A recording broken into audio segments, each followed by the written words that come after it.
Hello everyone and welcome to Study IQ English. I'm Joycey Joy. In this video, we are going to discuss about inclusive growth. Now, before we get started with the concept of inclusive growth, I want to explain to you what is the difference between growth, development and inclusive growth. Now, first let us take the concept growth. What is meant by growth and how do you measure it? We measure growth in terms of economy, or in an economy we measure growth in terms of the GDP produced by the economy. That is the gross domestic produce in an economy. So GDP in an economy is the monetary value of the all final goods and services produced in an economy, which is the price or the monetary value into the quantity or output produced in an economy. So GDP is a quantitative term which is used to measure GDP in an economy. So GDP is quantitative in nature and GDP is used to measure growth. So this is growth. Now the next concept is development. Now, how do you measure development? Development is not quantitative as in case of GDP, but development is a qualitative concept. It is a qualitative concept. Now, how do you measure development? Development is not just about how much growth you have achieved, but it is about growth plus social factors, that is the social development in an economy. So development is growth plus social indicators, like how far an economy has reached in poverty alleviation, or how far an economy has created employment, and how far an economy has created connectivity, infrastructure. So it is about standard of living also. That is, it measures growth along with the quality of living or quality of life or standard of living. So it is growth plus standard of living. So we can say that development is qualitative and quantitative. Why? It includes growth as well. That's why it is quantitative, but it is qualitative in nature because it also includes social parameters like education, health, etc. So this is development. Now next concept, that is inclusive development. Inclusive development as a concept means that the benefits of the growth should be distributed to everyone fairly, and also that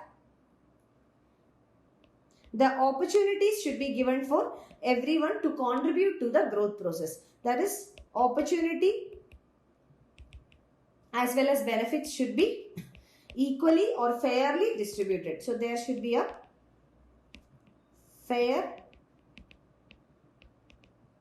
distribution. So a fair distribution of benefits as well as opportunities. That is inclusive growth. So by saying inclusive growth, we mean that everyone in an economy, everyone in a society gets equal and fair opportunity, or we can say equitable and fair opportunity to contribute to the growth process, and also the benefits of the growth process gets equitably distributed. That is the concept of inclusive growth. So with this, we will move on to inclusive growth as a concept. So let's see.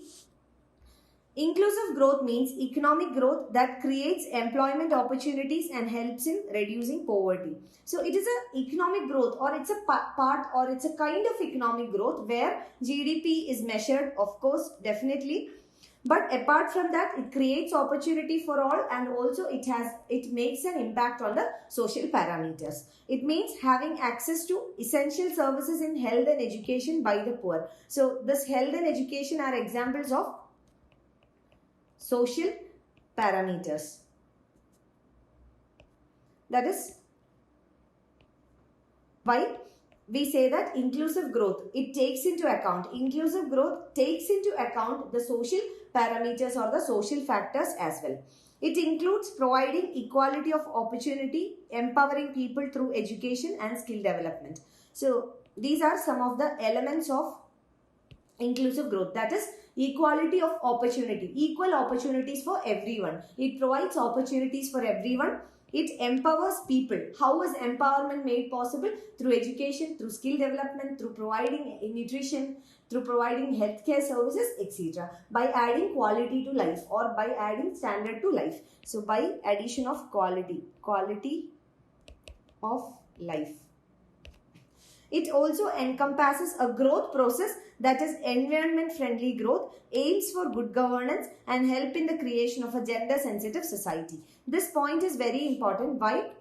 Because this point has explained the meaning of inclusiveness. What does inclusiveness mean? Does it only mean that in a country all the population should get, or the population in a country should get equal access or equitable access to the resources or opportunities? No, it is not just limited to population, or it's not just limited to the economic dimension, but it is a very broad dimension which has environmental, political and also social dimensions. So there are 4 dimensions.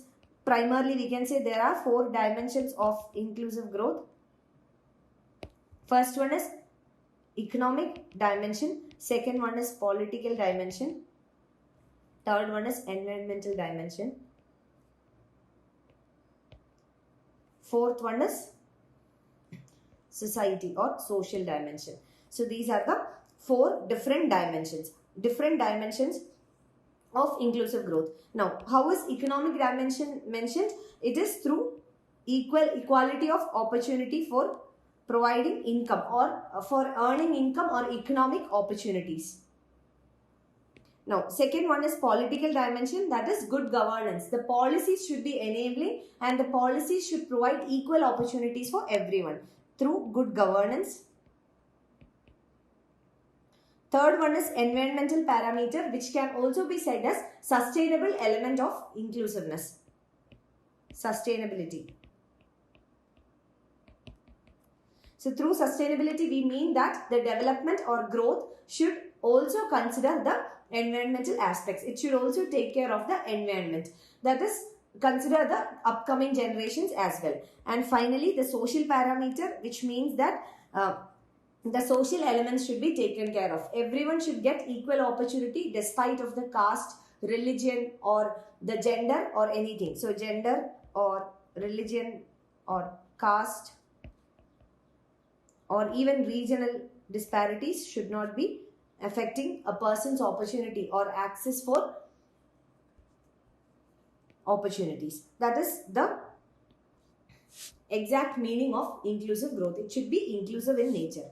Now, as per the OECD, that is Organization for Economic Cooperation and Development, inclusive growth is economic growth that is distributed fairly across the society and that which creates opportunities for all. So, according to OECD, inclusive growth, it is economic growth that is distributed fairly. There is a fair distribution of growth across the society and it also creates opportunities for everyone. So here you will see fair distribution means the benefit is distributed evenly and also it creates opportunities for all. That is inclusiveness. Next is elements of inclusive growth. We will discuss what are the elements that can contribute to inclusive growth. First one is skill development. So skill development. Harnessing the demographic dividend. What is meant by demographic dividend? To understand that, let's divide this term into 2, demography and dividend. Demography refers to population and dividend refers to the part of profit.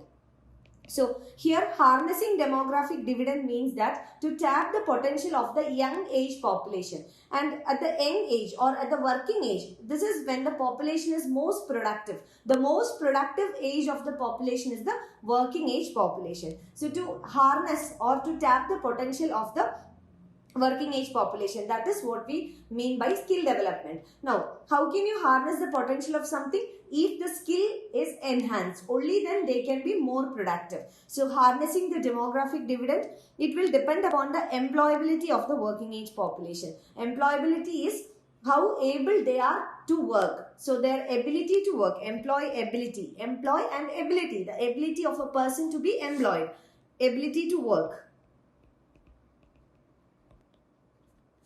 Employability of the working age population, also their health, education, vocational training and also skills. So these are the elements. Second is skill development. Why skill development plays a major role? Because skill development enhances the potential of a person to be employed. That is, the employability is enhanced through skill development.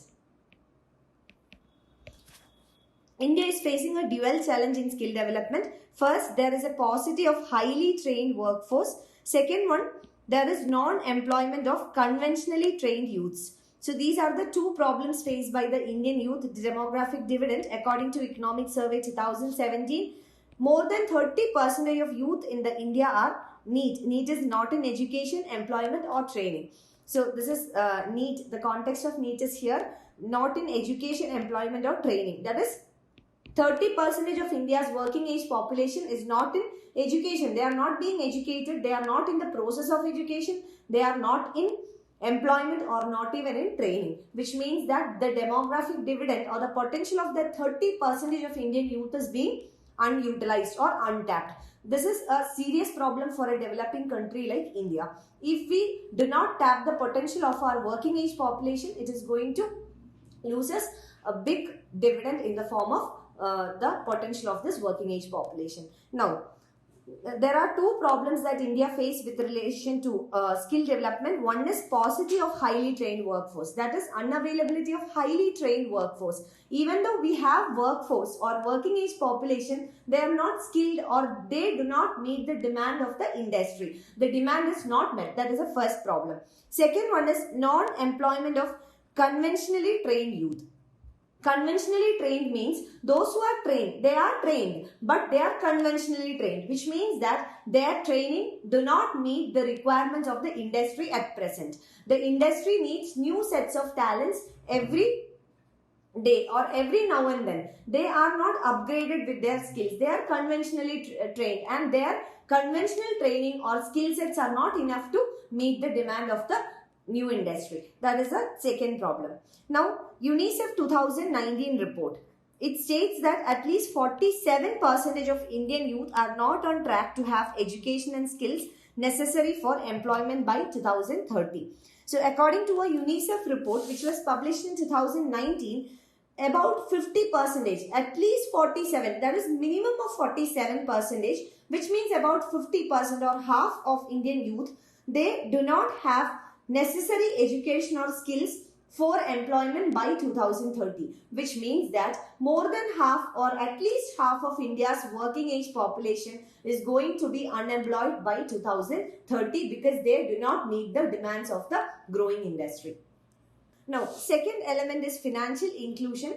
By financial inclusion, we mean that the banking services or financial services like banking, insurance, pension, or credit services are available to everyone, especially to the vulnerable groups. Why especially to the vulnerable groups? Because they in general do not have access to these services. So by financial inclusion, we mean that providing the financial services to everyone, especially to the vulnerable and marginalized.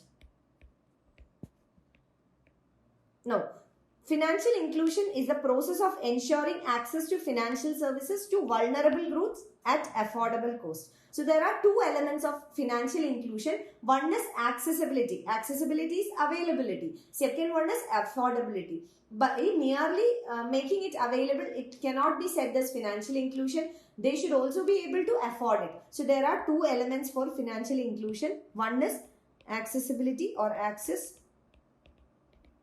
Second is affordability. Accessibility and affordability.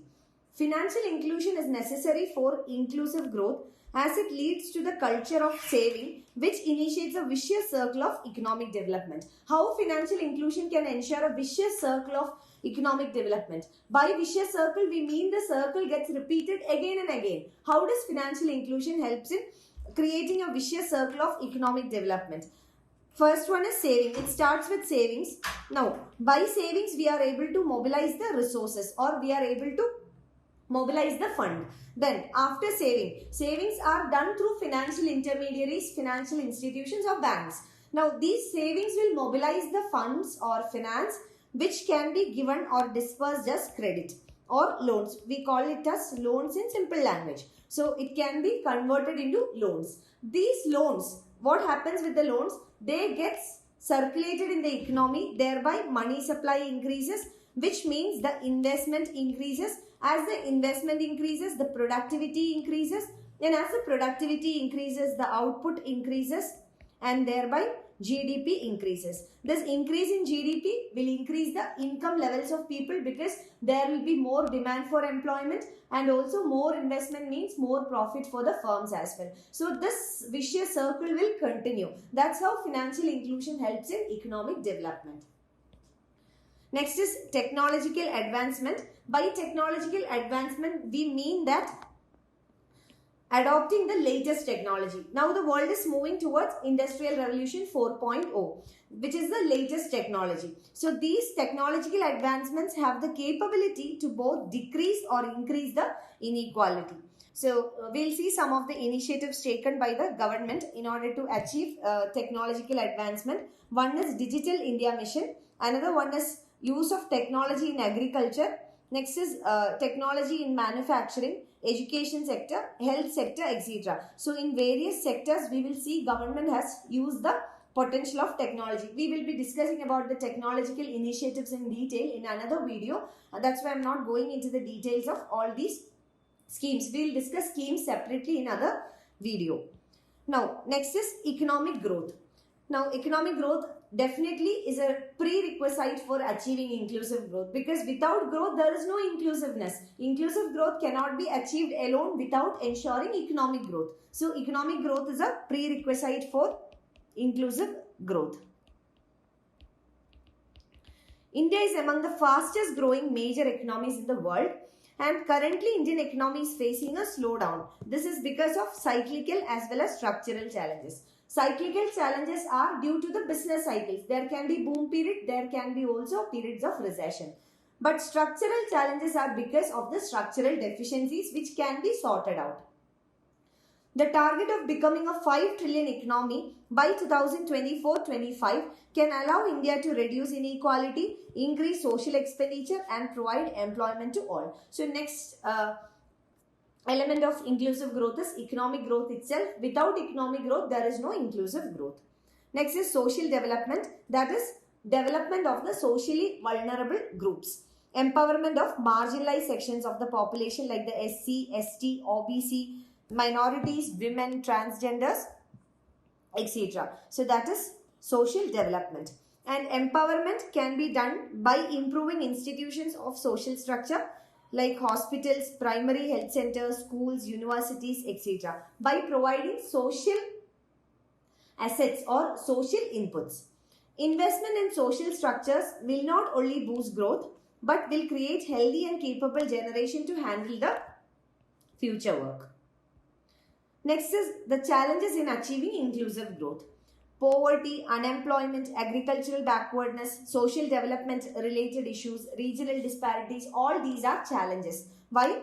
Poverty. How can poverty be a challenge? Poverty is a challenge because by poverty we mean that there are certain class of people or certain group of people who do not even have the capability to meet the basic needs or basic requirements for a living. That is poverty. Without eliminating poverty, inclusive growth cannot be ensured. Unemployment, because only through employment we can strengthen and empower people. So employment is essential factor. Agricultural backwardness in India is a reason because 50% of India's population or above 50% is dependent on agriculture, and Indian rural economy is primarily agrarian in nature. So if we have to lift up Indian rural economy or this 50% of population who are dependent on agriculture, we need to bring agricultural sector forward. Again, issues with social development, social issues and regional disparities. Not every part of the country is equally developed in India. There are regional disparities. Even within a state, we will see intra-state disparities. Even within a district, we see intra-district disparities as well. So there is wide disparities existing in the country. Again, these are some of the government schemes or measures taken by the country to achieve inclusive growth. We will be discussing about each of these schemes separately in videos which covers different schemes. So I'm not going into the details of the schemes, but we will briefly see what are the schemes. Mahatma Gandhi National Rural Employment Guarantee Act, which is a employment generation scheme, 100 days of guaranteed employment for rural population.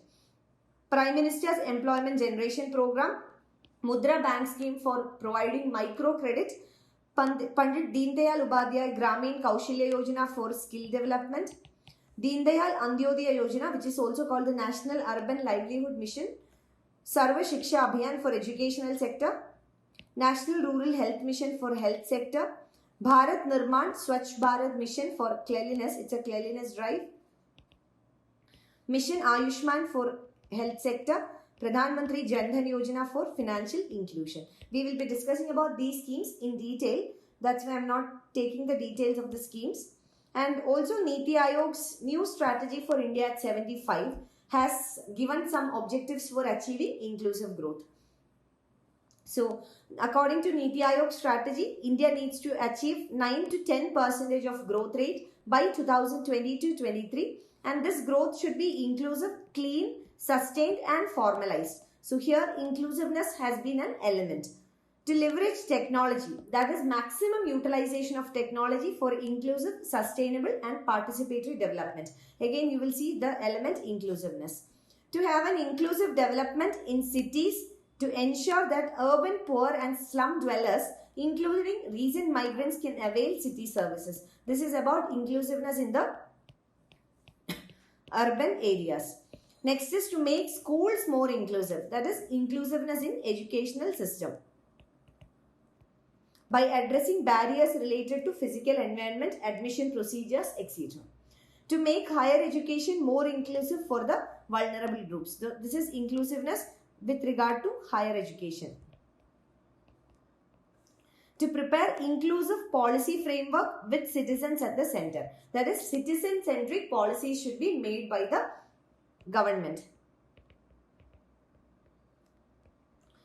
So, these are the Niti Aayog strategy which has discussed the factor of inclusiveness. So that's it about inclusive growth, but we'll be covering the schemes and Niti Aayog strategy in detail. In the next video, we'll cover Niti Aayog strategy for sure and schemes also. So that's it for now. Thank you so much for watching. I wish you all the very best.